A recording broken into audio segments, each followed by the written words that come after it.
And then this is the other side that Biden is going to lose to.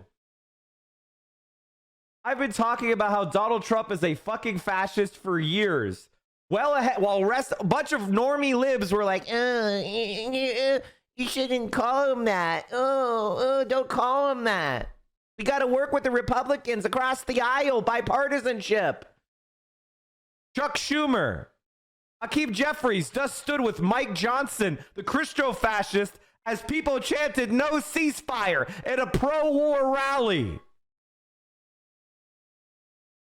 This is what the Republicans are doing.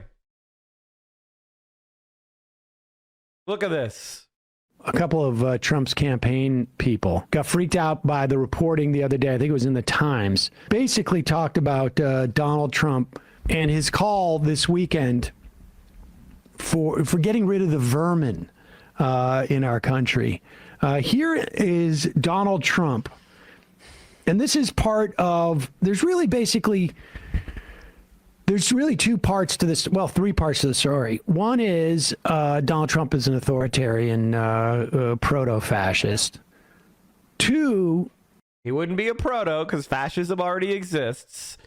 Crypto, neo, like whatever you want to call it. He's not proto. He's full-blown fascist.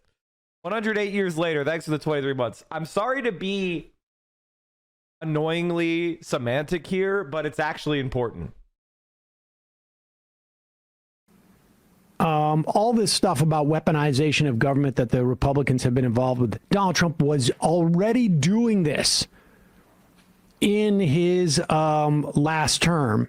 Many of these things that are being written about where he's supposedly going to do in 2025, he was doing these in 2024. But the other element is they are going to professionalize it. Mm-hmm. And the Heritage Foundation is on board and is already drawing up plans and is already starting to collect resumes to professionalize the deconstruction of the administrative state. So it's ready to go. So essentially, as soon as he gets into office. And it's super efficient.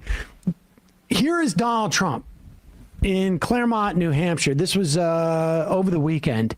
Here he is giving his vision for a Trump presidency. For places that want to be left alone, we will drive out the globalists. We will cast out the communists, Marxists, fascists. We will throw off the sick political class that hates our country. We will rout the fake news media until they become real.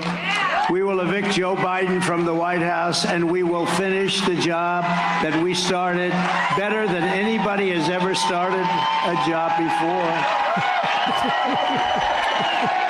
Can you just pause it? Just, you don't even take it off the screen, but like he says the most concerning stuff you maybe have ever heard in politics ever, and then ends it in this just like hilarious Trumpian way, and you realize a job like you never started. And by the way, chat, like the idea that Trump wins and we definitely have a 2028 election is crazy. Do you not hear what he's saying? Do you think he's just making it up? Do you think he doesn't feel personally the rage? And the other thing you're not taking into consideration is Donald Trump's personal freedom. He is a scared narcissist dimwit. He doesn't want to go to prison. Winning the election is the only way he avoids it. I just showed you the link. They already admit it's not going to be over till 2025, which means Trump has got to win. You think Trump wins the election, he's going to prison in Georgia? Are you insane? That's why Netanyahu has to do a genocide. He's facing corruption charges in Israel. So he's got to hold on to power to stay out of jail. It's the same shit, you fucking lunatics. But again, what is Joe Biden doing? Empowering a fascist in Israel because he's too much of a coward to stand up for what's right.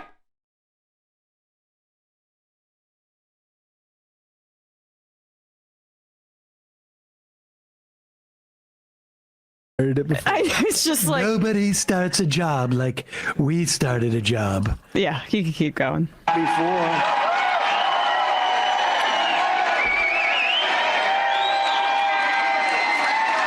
The great silent majority is rising like never before, and under our leadership, the forgotten man and woman will be forgotten no longer. You're going to be forgotten no longer. With your help, your love and your vote, we will put America first. And today, especially in honor of our great veterans on Veterans Day, we pledge to you that we will root out the communists, Marxists, fascists, and the radical left thugs that live like vermin within the confines of our country, that lie and steal and cheat on elections and will do anything possible. They'll do anything, whether legally or illegally, to destroy America and to destroy the American dream.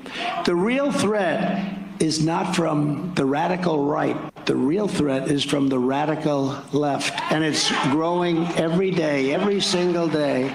The threat from outside forces is far less sinister, dangerous, and grave than the threat from within. Our threat is from within, because if you have a capable, competent, smart, tough leader, Russia, China, North Korea, then So Stephen Miller probably wrote that segment, right? I mean, you pull that, like, the threats from within. It's the vermin, it's the Marxists, it's the communists. Throw in the fascists, and I mean, I mean, people have already written extensively about this. You're quoting Mussolini, yeah, and Hitler, and any other sort of like a despot. It's a fascist speech, but then, also the Marxists are the fascists too. I'm reminded of when, like, Chris Matthews on MSNBC was worried that Bernie Sanders' victory would result in public executions in Central Park. But that's the kind of rhetoric where we're going to root out the vermin, the leftists and the communists. That's the kind of rhetoric where you get really concerned about democracy and dissent really being tamped down in a way that maybe we haven't seen in the history of the country. And they drop this in there for a couple of reasons. One is they want people talking more about Donald Trump. They figure they have already lost the people they're going to lose. It also just sort of expands the playing field of what becomes appropriate, and just gearing up for this election. And but like I say, this type of talk, their campaign, at least in like an article on page like 25 of the newspaper, came out and said, well, we're not necessarily going to be doing too many crazy things. Here is let me just go over like what they're doing. Like I said, there is a 1,000-page, I guess it's about 900 pages, Project 2025 handbook put out by the Heritage Foundation. I think it could be simultaneously true that Donald Trump is a fascist and so is Joe Biden. That's the situation that Germans found themselves in right before Hitler took power. There was a presidential election. The candidates were Hitler, Thalmann, and a guy named Hindenburg. Now, Thalmann was a communist. So all the liberals and social democrats said, no, you can't vote for Thalmann. Don't vote for the communists. Vote for Hindenburg. Hindenburg will stop Hitler. And you know what? Hindenburg won. Yay! And you know what's funny? Is I've made this analogy for years. I said Biden was Hindenburg. Within 6 months, Hindenburg appointed Hitler as chancellor. And using threats and intimidation, Hitler, along with an alliance that included centrist liberals, conservatives, and fascists, voted himself absolute power after a fake terrorist attack he blamed on communists.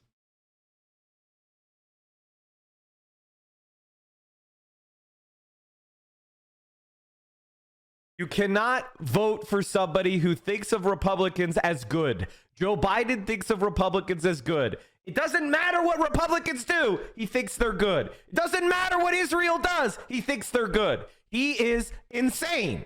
He is materially unaffected by reality. That is how ideologically liberal Joe Biden is.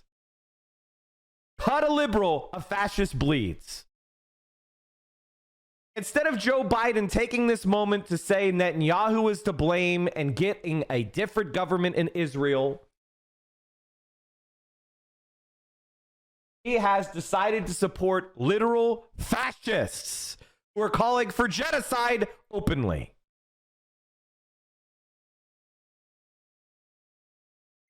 It is, you'll recall at the end of the Trump administration, they put in by executive order a change to the way that civil servants were hired and fired in our government. It was a change to Schedule F. Biden reversed it. But what? This is the election I'm talking about, chat. The 1932 German presidential election in Hindenburg won massively with huge turnout among the German people. Hitler got blown out. Blown the fuck out.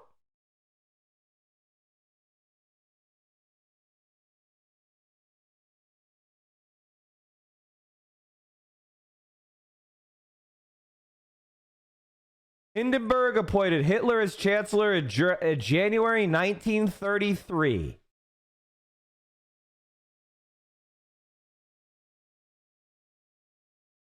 This was the election in 32.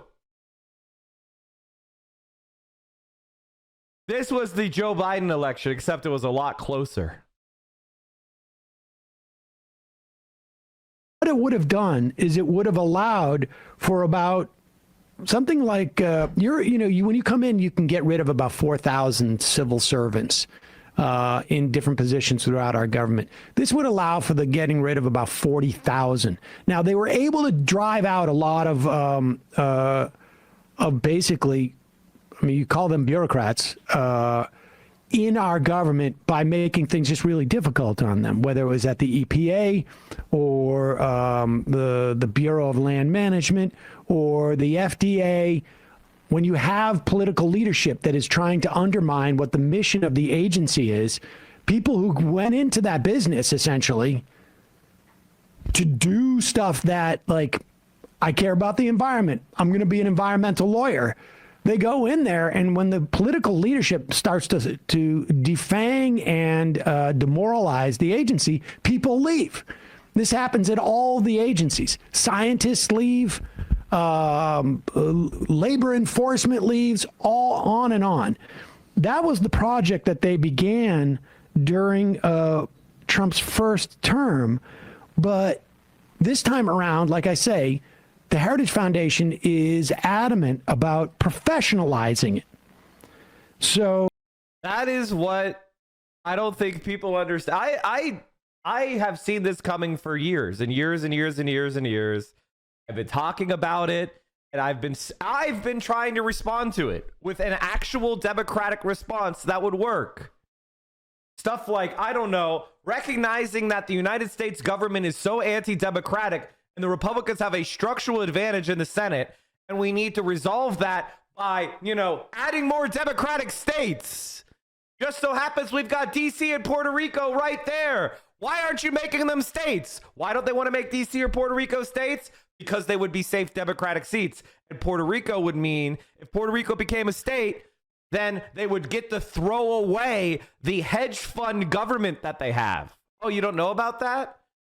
Obama passed a law which basically put Puerto Rico's government under the control of a committee of hedge funders, literally. So they could extract money on government bonds Puerto Rico borrowed and that they bought for pennies on the dollar. And they would get paid back in full. So that would cost Wall Street some money because the state could come in and say, nah, we're gonna declare bankruptcy on those bonds. We're going to remove the hedge fund government. Oh, did you own Puerto Rican bonds when it was a territory? Too bad. Bankrupt. Too bad. It's now zero. They don't want, so the donors don't want that. The hedge fund managers holding Puerto Rican bonds and making 100x profit Don't want that. So, no way the Democrats can make Puerto Rico a state. DC, 90% Democrat? Nah. Who wants 2 guaranteed Democratic senators? We want to rely on Manchin and Sinema. Let's have the filibuster, baby. Because, and here's the thing that's funny about the filibuster. The filibuster is like tying one hand behind your back. It only blocks, it's not something that's going to block the Republicans. When the Republicans get into power, they can instantaneously get rid of the filibuster. Just because we held the filibuster during Biden's presidency doesn't mean that if Trump wins, the filibuster is going to remain in place. Do you think that if Trump wins the House, the Senate, and the White House, which, by the way, chat, is the most likely outcome? If you're going to pick any one outcome as the most likely outcome, it is a Republican trifecta. For the Democrats to hold the Senate, they have to win the White House and every single swing race. Democrats could win every single swing race and still lose the Senate if Trump wins the presidency. Then his vice president will break the tie in the Senate and award it to the Republicans. The only way the Democrats control the Senate after 2024 is if they win every swing race and the White House. How likely do you think that is?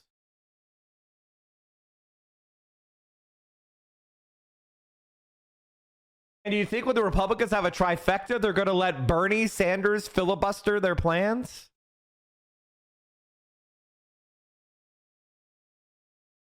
You actually think they're going to be like, Bernie, oh darn, we wanted to do X bad thing. Oh, and Bernie Sanders, we don't have 60 votes. Oh darn. I guess the filibuster has to be upheld. The glorious filibuster. Oh no, the filibuster. When the Republicans came into office with Trump and a trifecta, they immediately repealed the filibuster for the Supreme Court, and it wasn't even a front page story. They removed the filibuster. They appointed a Supreme Court judge, and it was that. And nobody fucking protested. Nobody went out on the streets and said, "The precious filibuster! You must uphold filibuster!" No one gave a fuck.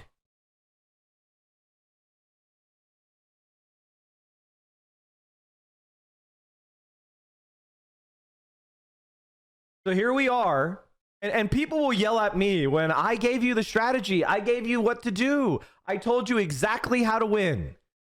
And it's not like it was me alone. It's not like I put myself in the position of God King and I know everything. I just read lawyers, journalists, and my own experience in government and the law to tell you, and parliamentarian, and my knowledge of the Senate rules and House rules and procedures, and go, this is what you do. This is how you do it. And I have knowledge from past historical situations. Like when the parliamentarian blocked raising the minimum wage. I told you guys about the time in 2000 that when the Bush tax cuts were blocked by the parliamentarian, they fired the parliamentarian. And they got the Bush tax cuts done. Why didn't Biden and Schumer fire the parliamentarian and get the minimum wage done? Because they didn't want to raise the minimum wage.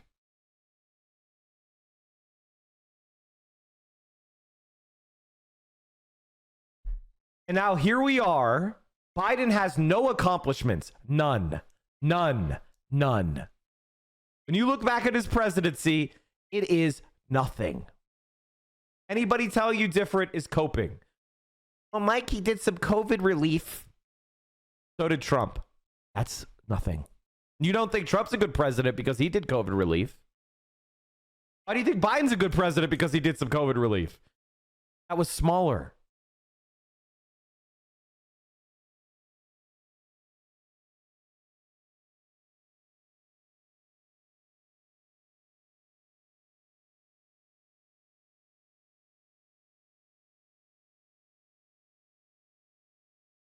$920-page policy book, 400 plus contributors. it is being perceived as basically a transition team set in place instead of starting it in, September of the election year. It's happening 2 years out. They've been working on this document. Vetting basically people so they can hit the ground running on seemingly prosecuting some of Trump's political opponents to start. They're working on trying to set up a database of 54,000 loyal Trumpists, essentially. Like I say, there are 80 groups that are involved in this. Charlie Kirk's Turning Points USA, Center for Renewing America, American Movement, all of these different things. And what they're starting to do already is to interview applicants. They already have 4,000 people in their presidential personnel database. These people are all vetted based upon their social media to see if they've ever been critical of MAGA or Trump in any way. The applicants are asked to name one person, past or present, who has most influenced the development of your political philosophy. Same with a book. They're basically just looking for ideologues, less so necessarily people competent at, do you have environmental policy work? Do you have food safety work? No, doesn't matter. Are you going to listen to what we tell you to do? Yes. Can you establish that you would do, like, you were truthfully that way? Okay, look at my my past social media, et cetera, et cetera. And the idea is they're going to go in and they're going to try and deconstruct the administrative state, just like Steve Bannon promised at CPAC back in 2016, I think it was, in the summer of 2016. They're involved in a massive headhunting quest to recruit 20,000 people to serve in the next administration. There will be 4,000 presidential appointments and as many as 50,000 replacements for federal workers who are so-called policy adjacent. The way they will do that is to reinstitute their Schedule F plan, which they're looking to do when they get back into office, which will allow them to fire, like I say, about 40,000 federal workers who are in quasi, they're civil servants in our federal government. So this is what Trump insiders, this is according to Axios, how it would go. First, it would be the Justice Department and the FBI and the intelligence community. We're not talking about reforms here. We're just talking about slashing and cutting.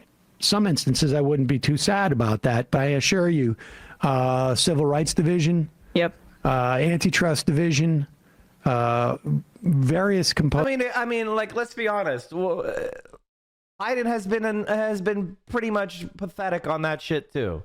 You have a couple good appointees that are probably going off on their own, to be honest with you.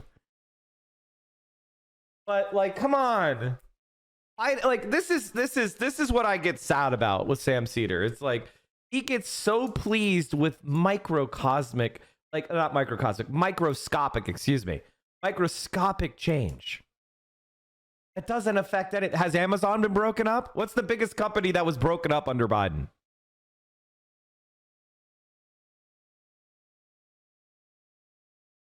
What was the biggest merger that Biden blocked?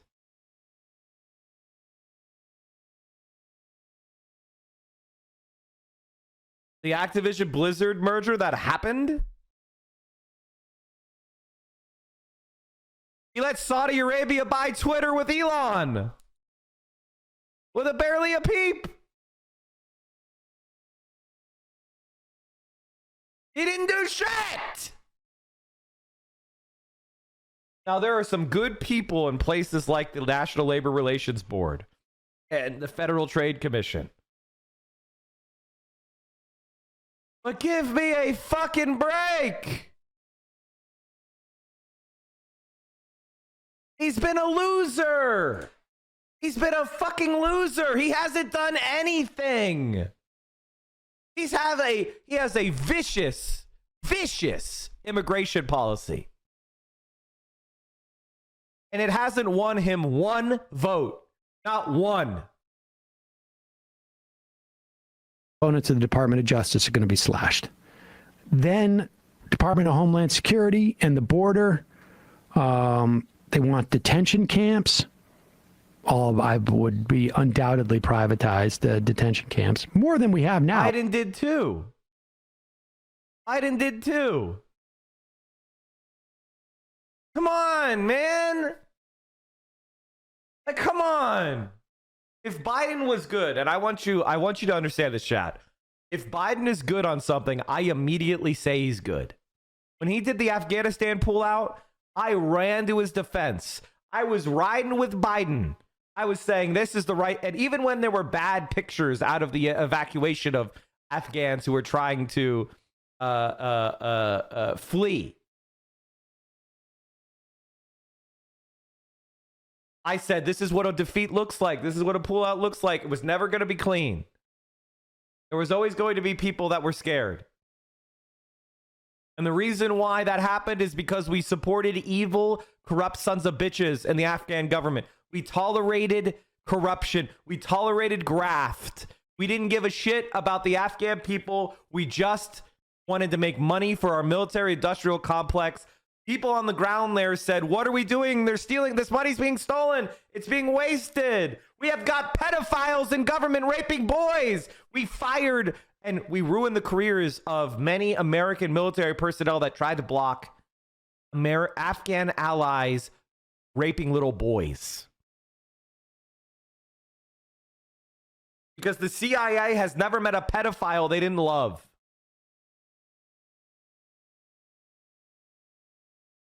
So the Taliban beat our fucking ass.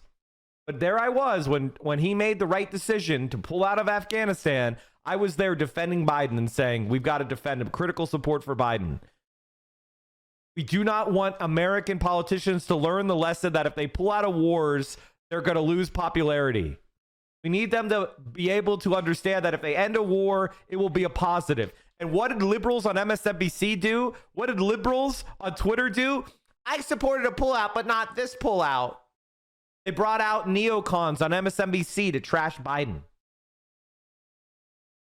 They brought in every military contractor dipshit to come on there and go, we could have won if we just did another year. Just one more year.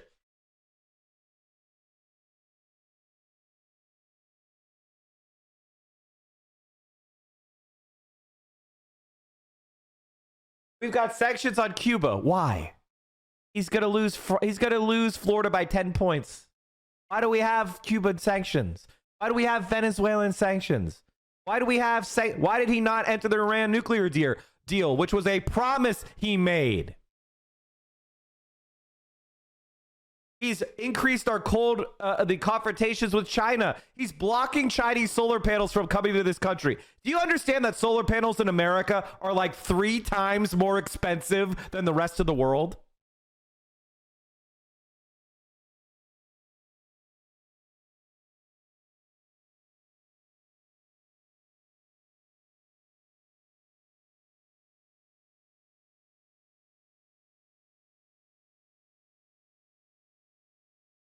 Why is solar so expensive in the US?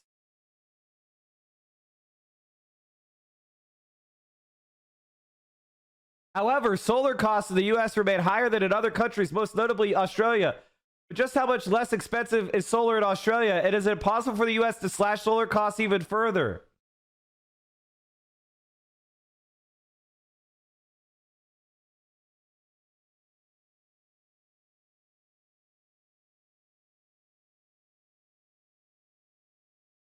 In America, it's $2 per watt pricing. In Australia, it's $1.3 per watt.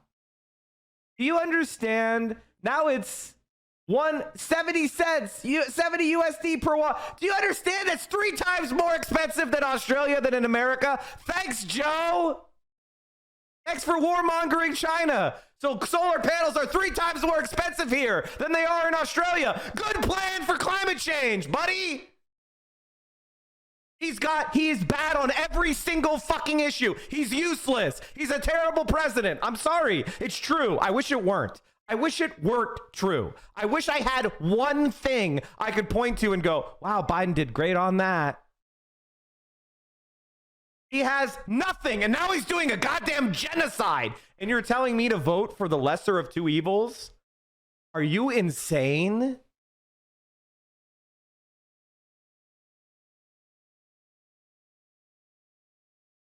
How do I know about the solar panel shit? Because I looked into it. I was thinking about medium-term planning in my life.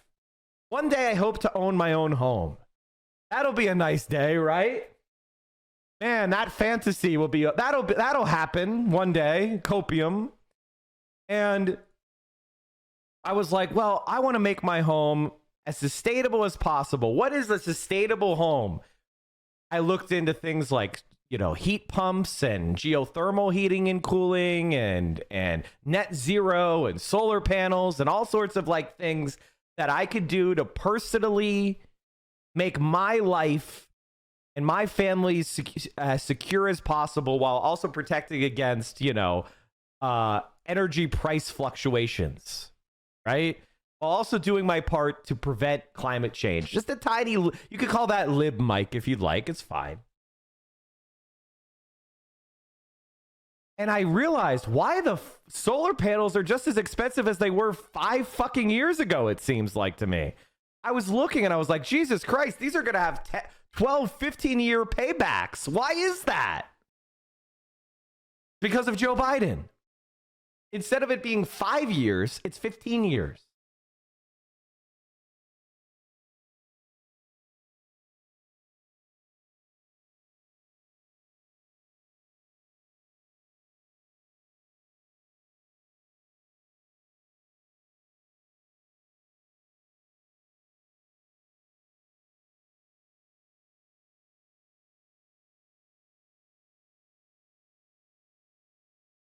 Am I weird for liking McCarthy more now that he's stalking the halls and hitting other House Republicans with sneak attack elbows to the kidneys? I mean, that would be... If you have a video on that story, I'll watch it.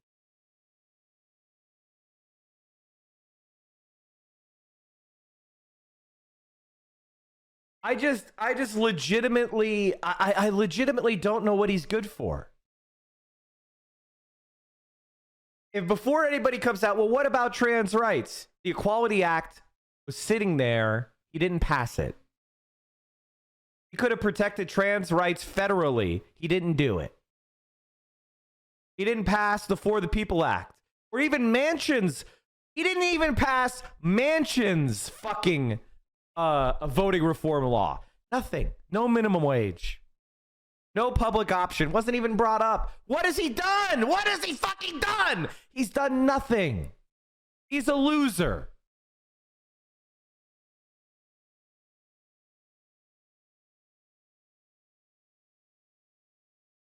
If he passed any kind of protection, what could the DNC use to hold us hostage? You know what they could do? They could be popular because they did good things and then promise to do more good things in the future. That's what happens. Go look at American electoral history.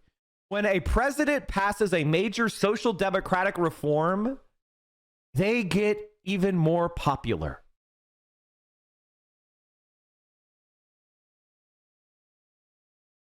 That's what happens.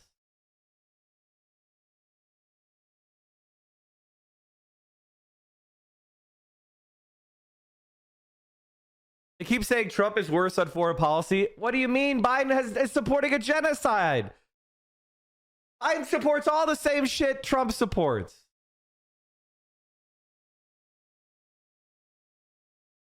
Give me a fucking break.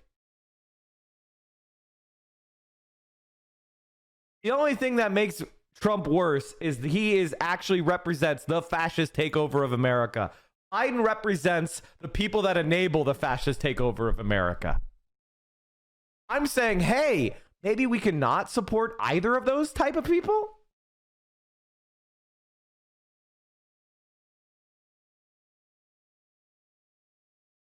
I mean, Biden pulled out of Afghanistan and then he immediately cut off all their food. He stole all their money.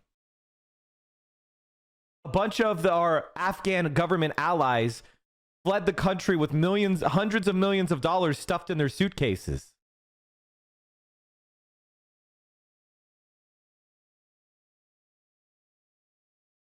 Like, what are you talking about? And then now there's a genocide. He let the Pakistani military overthrow their democratically elected government in a military coup and then do a genocide of Afghan refugees, deporting them back to Afghanistan. What do you mean? Joe Biden is fucking terrible. How many genocides is he doing right now?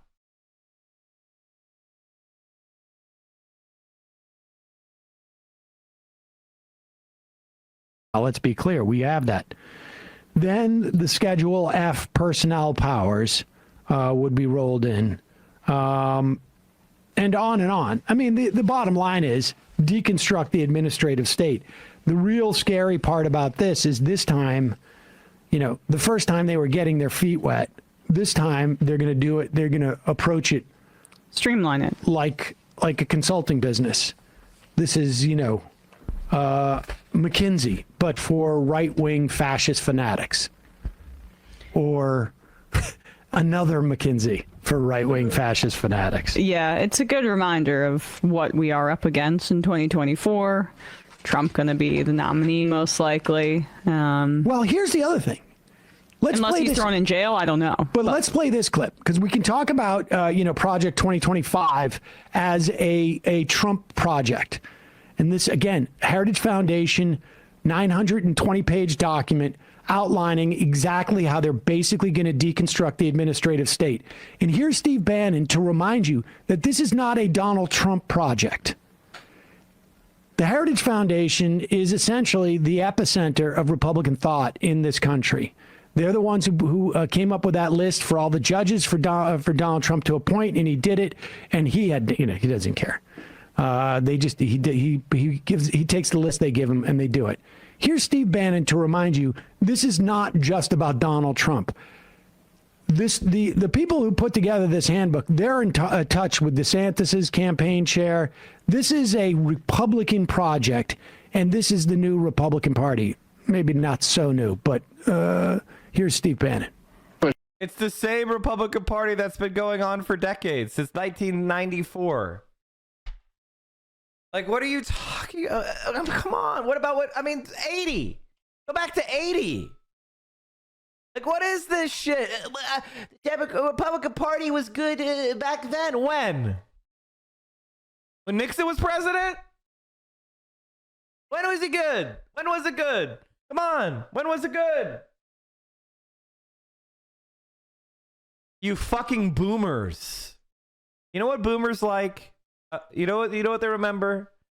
When they could buy a house for 3 times a year's salary during Ronald Reagan's second term. That's what they love about Republicans. That's what they remember. I'm talking about white Democrats, okay? That's what they remember. Worthless. Look at these liberal weenies. Look at these liberal weenies.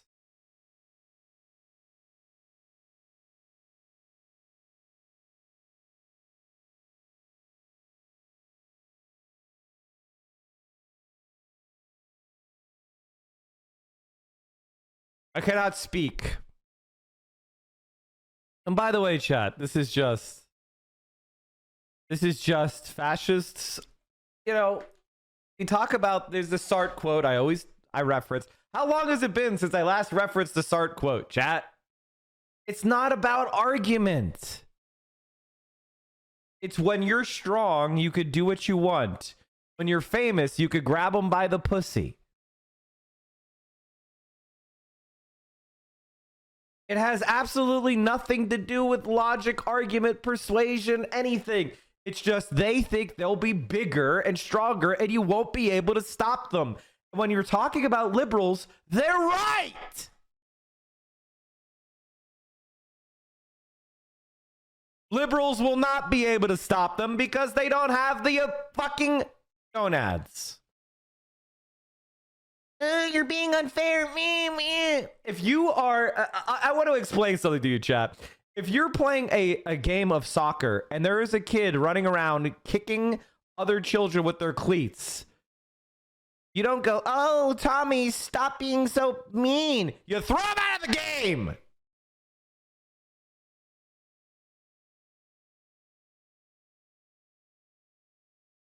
These fuckers couldn't referee a pee-wee football game, let alone confront a fascist. Thank you for being here, dog. Finally got another job a month ago. Had to take a mental health break. Listening to you in my daily 50-minute commute has been fire. Keep up the good work. Keep up the good growth. Much love. Thank you, Boosted Lionheart, for the subscription. I fear people are losing steam on Israel war. Online leftists are banning me for going too hard. Ignore what I'm citing and fall back into circular talking points, giving them to controlled opposition groups. It's a real bummer. Don't self-snitch. Don't Fed post. Kung Fu's Kenny, thank you for the 14 months. If somebody is banning you for going too hard and you're not using violent rhetoric, then they're not a leftist, they're a lib.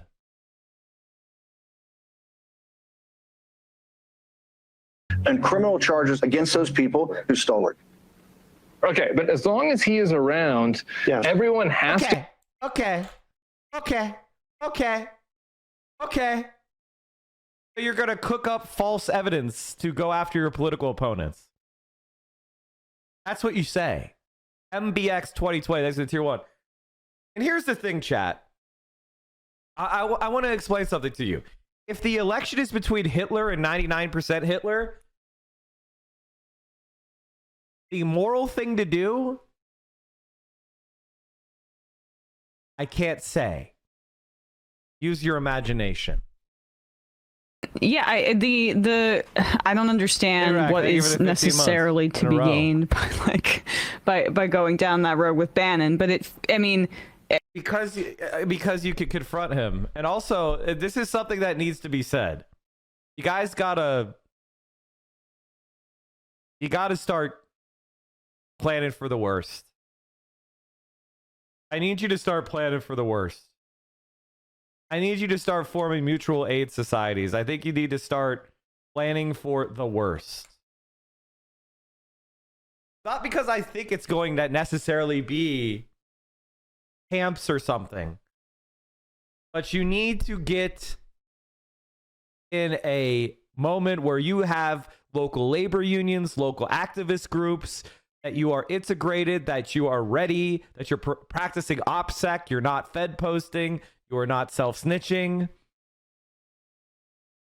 and you are prepared for a very tough 4 years, if not longer. You need to learn how to stockpile abortion meds.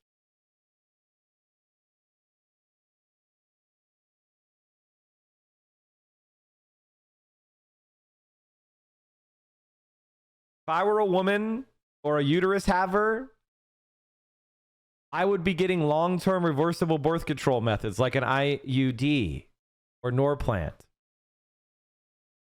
I would be taking this shit seriously, man. The theocratic fascists don't represent even 30% of this country, but they are within grasp of power, just like Hitler was. Hitler never represented 40% of the German people, and he became absolute dictator. Wake the fuck up, man. You think Trump is not a fascist who would seize power if he could?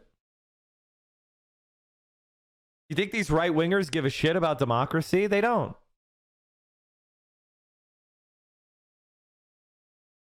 They only last for 3 years.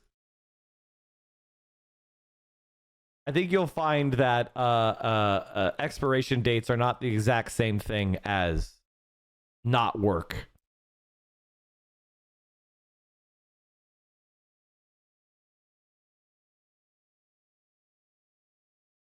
Bannon's hitching his agenda to a guy like Donald Trump. The copper IUD lasts 10 years, exactly. But as you say, it's not just Trump and it's not just Bannon. The Heritage Foundation is fully on board with it. And so the problem is that the Republican Party isn't as divided as Bannon says between the MAGAs and the regular Republicans. The establishment... They're all MAGAs. They're all MAGAs. They're all MAGAs. Stop pretending there is some group of Republicans who aren't fascist. There isn't. Most of them were chased out in 2010. Let alone now.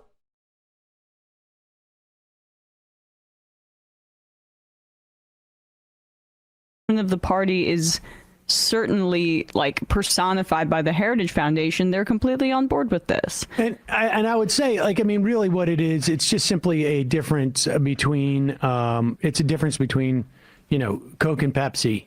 The fundamental, the cola part is still there. Yeah. They are all interested in the same sort of policy goals. It really becomes more of like you know, slightly different at the margin. Which part of that, which industry play are you going with? The MAGA crew who have their set of friends, or the establishment Republicans who have their sets of friends? And arguably, the establishment have a little bit more constraints on them, but not so much that you won't see that attack, that full frontal attack on the administrative state. I mean, that's just the bottom line.